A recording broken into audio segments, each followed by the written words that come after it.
नमस्कार। इस वीडियो में हम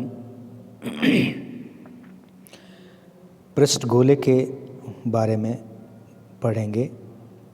गोले की परिभाषा और उससे संबंधित जो कंसेप्ट है या उस पर आधारित जितने भी प्रमेय हैं उनको हम पढ़ेंगे। हम सभी जानते हैं कि त्रिविमीय निर्देशांक ज्यामिति या निर्देशांक ज्यामिति को जब हम पढ़ते हैं तो हमें सभी टॉपिक्स या कह दीजिए कि उसके सारे कंसेप्ट पता होने चाहिए। ये नहीं कि हमने पिछली कक्षा में जो 3D पढ़ा था उन टॉपिक्स को अपन भूल के और इन आगे के टॉपिक्स को नहीं पढ़ सकते, क्योंकि उनका भी पूरा का पूरा उपयोग यहाँ पर होता है। त्रिविमीय निर्देशांक ज्यामिति में पृष्ठों को हम पढ़ते हैं और हमारे यहाँ इस पाठ्यक्रम में कुछ पृष्ठ हमें पढ़ने हैं, जिसमें पहला पृष्ठ हम पढ़ रहे हैं गोला। गोले की परिभाषा।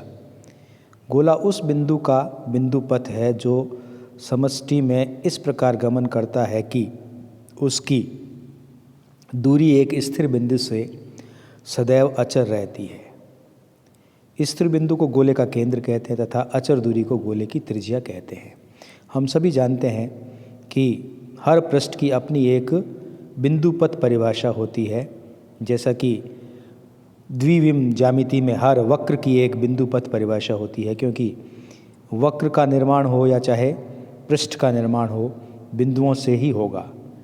वक्र का निर्माण हम प्रायः एक समतल के सापेक्ष पढ़ते हैं और पृष्ठों को हम त्रिविमीय निर्देशांक या समष्टि में पढ़ते हैं। तो एक घूमने वाला बिंदु इस प्रकार से समष्टि में गमन करे कि उस बिंदु की एक स्थिर बिंदु से सदैव दूरी निश्चित रहे। तो ऐसे पृष्ठ निर्माण को हम गोला कहते हैं, या यह पृष्ठ या ये जो जितने भी बिंदु इस परिभाषा को संतुष्ट करते हैं ये गोले या जिस पृष्ठ का निर्माण करते हैं उसको गोला कहते हैं। गोले का समीकरण। हम जानते हैं कि पृष्ठ को सदैव हम यहाँ एक समीकरण से निरूपित करते हैं। तो गोले के समीकरण के कुछ रूप यहाँ पढ़ेंगे। तो पहला जिसमें रूप है, या जैसा पृष्ठ के गोले के बारे में सूचनाएं उपलब्ध होगी उसी अनुसार हम उपयुक्त रूप चुनते हुए गोले के समीकरण को ज्ञात कर सकते हैं। तो पहली जो सिचुएशन है या पहली जो अवस्था है या पहले प्रकार का गोला, जबकि हमें ये निम्न सूचनाएं प्राप्त हों, तो एक ऐसे गोले का समीकरण ज्ञात करना जिसका केंद्र ABC है तथा त्रिज्या R है। मीन्स केंद्र और त्रिज्या दी हुई है, तो गोले का समीकरण कैसे ज्ञात करेंगे। तो यहाँ भी बिंदुपथ परिभाषा का उपयोग करेंगे, क्योंकि हम जानते हैं कि माना कि PXYZ कोई भी एक गोले के पृष्ठ पर एक चर बिंदु है और केंद्र के निर्देशांक जैसा कि दे रखे हैं ABC और त्रिज्या R है, तो हम जानते हैं गोले के पृष्ठ के किसी बिंदु की केंद्र से दूरी सदैव R रहती। तो यहाँ पर P और C के मध्य दूरी सूत्र लगाते हुए हम यहाँ पर एक समीकरण लिख सकते हैं जो कि x - a का whole square plus y - b का whole square plus z - c का whole square equal to R square है, जो कि गोले का अभिष्ट समीकरण है। और इस गोले के समीकरण को हम केंद्रीय रूप कहते हैं, central form of equation of sphere कहलाता है। अब इसमें इसी का एक विशेष अवस्था है जिसको हम गोले का सिंपलेस्ट फॉर्म या सरलतम रूप कहते हैं। यदि गोले का केंद्र मूल बिंदु 0 0 0 तथा त्रिज्या R हो तो इसका समीकरण होगा x square plus y square plus z square equal to R square, क्योंकि यहाँ पर ABC तीनों राशियाँ 0 0 0 हो गई है।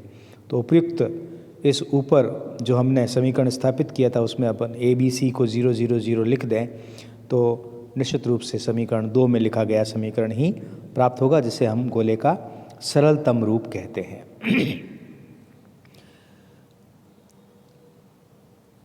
अब गोले का दूसरा है व्यापक समीकरण। तो व्यापक समीकरण और कुछ नहीं है, ऊपर लिखे गए इस केंद्रीय रूप का ही व्यापक रूप या कह दीजिए खुला हुआ रूप है। यदि अपन ऊपर दिए गए समीकरण 1 में लिखे गए गोले के समीकरण के कोष्ठकों को खोल दें, उनके वर्गों को खोल दें, तो हमें देखिए समीकरण 3 के अनुसार एक समीकरण प्राप्त होगा। X square plus y square plus z square minus 2ax minus 2by minus 2cz plus bracket a square plus b square plus c square minus r square. अब यहाँ पर यदि हम माइनस a को u कह दें, माइनस b को v कह दें, माइनस c को w कह दें और जो bracket a square plus b square plus c square minus r square को d कह दें, तो गोले का समीकरण जो भी प्राप्त होगा उसका स्वरूप होगा x square plus y square plus z square plus 2ux plus 2vy plus 2wz plus d बराबर 0, और इसी को हम गोले का व्यापक समीकरण कहते हैं। तो प्रश्नों में जब भी हमें गोले का समीकरण दिया हुआ होगा तो इसी रूप में दिया हुआ होगा। तो जब गोले का समीकरण इस रूप में दे रखा हो तो हम केंद्र और त्रिज्या तुरंत ज्ञात कर सकते हैं। चूँकि इस रूप को प्राप्त करने के लिए हमने केंद्रीय रूप के खुले हुए रूप में कुछ प्रतिस्थापन किए थे। जैसे हमने वहाँ पर माइनस a को u लिखा था, जिससे a की वैल्यू माइनस u हो जाएगी, b की वैल्यू माइनस v हो जाएगी, c की वैल्यू माइनस w हो जाएगी। और अपन जानते हैं कि ऊपर केंद्रीय रूप में गोले का केंद्र a b c था। अब a b c की यहाँ पर वैल्यूज़ या मान क्या हो गए, minus u minus v minus w। तो देखिए गोले का केंद्र यदि गोला व्यापक रूप में दे रखा है तो केंद्र हो जाएगा minus u minus v minus w। इसी तरह से हमने यहाँ ऊपर प्रतिस्थापित किया था a square plus b square plus c square minus r square equal to d। अब इस समीकरण से r का मान निकालें और a b c की जगह पर u v w या minus u minus v minus w रख दें, तो निश्चित रूप से r का मान हो जाएगा under root u square plus v square plus w square minus d, जो कि गोले की त्रिज्या है। तो व्यापक रूप या कहिए कि x square plus y square plus z square plus 2ux plus 2vy plus 2wz plus d बराबर 0 गोले का समीकरण है। तो केंद्र होगा minus u minus v minus w और त्रिज्या होगी u square plus v square plus c w square minus d bracket whole root. गोले के समीकरण को हम व्यापक समीकरण कहते हैं। गोला प्रायः जब भी प्रश्न में गोले का समीकरण हमें दिया जाएगा तो प्रायः इसी रूप में दिया जाएगा। टिप्पणी में एक विशेष बात यहाँ पर है और इससे पहले देखिए हम यहाँ एक दिए गए समीकरण को जांच सकते हैं कि वो गोले का समीकरण है कि नहीं। तो यहाँ हम ये कह सकते हैं कि गोले के समीकरण में निम्नलिखित विशेषताएं होनी चाहिए। तो पहली विशेषता है कि XY समीकरण में XYZ में एक द्विघात समीकरण है।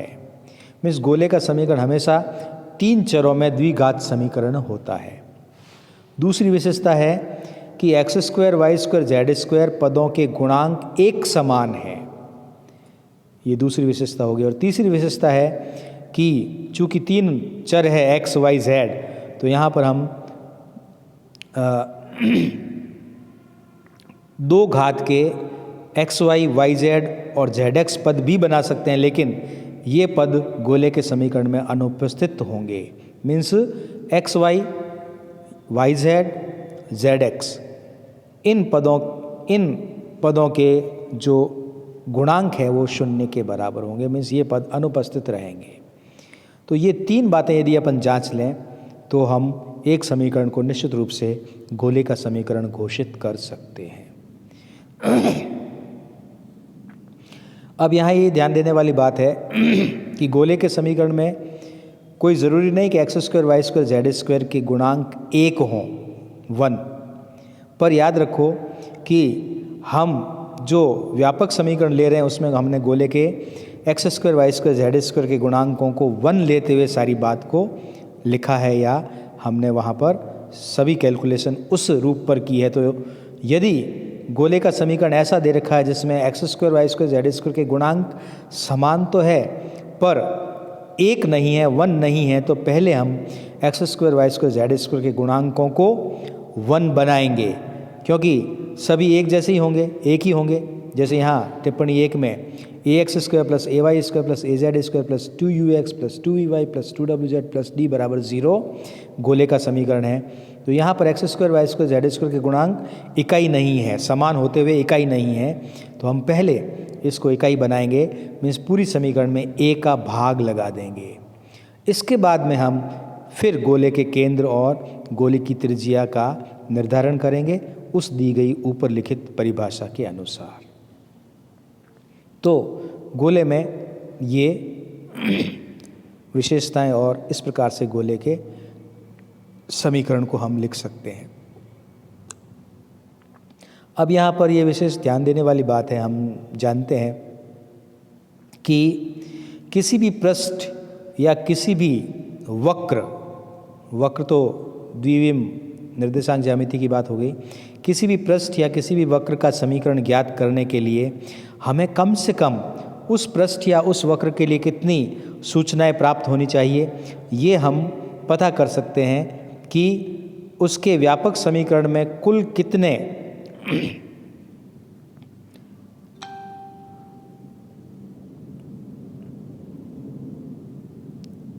निरपेक्ष अचर आ रहे हैं। तो यहाँ देखिए गोले के समीकरण में u, v, w, d 4 अचरांक है और इससे कम हम अचरांक को नहीं बना सकते। अतः गोले के समीकरण को ज्ञात करने के लिए हमारे पास गोले के लिए या गोले के बारे में कम से कम 4 सूचनाएं ज़रूर होनी चाहिए। यदि 4 सूचनाएं नहीं हैं गोले के बारे में तो हम फिर गोले का समीकरण प्राप्त नहीं कर सकते। और ये कहिए कि ऐसे गोले जिसमें कि 4 सूचनाओं से कम सूचना है तो ऐसे फिर एक गोला ना होके अनेक गोले होंगे। और यहाँ पर ये भी समझ में आने वाली बात है कि यदि किसी गोले के बारे में 4 सूचनाएं प्राप्त हैं तो निश्चित रूप से फिर वो केवल और केवल एक ही गोला ऐसा संभव होगा। तो ये 4 सूचनाएं गोले के लिए होनी चाहिए। अब हो सकता है कोई भी 4 सूचनाएं हो सकती है, जैसे मान लीजिए एक ऐसे गोले का समीकरण ज्ञात करना है जो 3 बिंदुओं से गुजरता है और एक दिए गए समतल को स्पर्श करता है। तो देखिए 4 सूचनाएं हो गई, 3 तो उस पर बिंदु हो गए, बिंदु की सूचना 3 हो गई, और एक उस दिए गए समतल का स्पर्श करना भी एक सूचना है। ऐसे हम यदि हमारे पास 4 सूचनाएं उपलब्ध होगी तो हम गोले का समीकरण प्राप्त कर सकते हैं। आगे वाले वीडियो में हम और एक फॉर्म पढ़ेंगे गोले की जिसको हम व्यास रूप कहते हैं, और फिर कुछ प्रश्नों को भी हम हल करेंगे।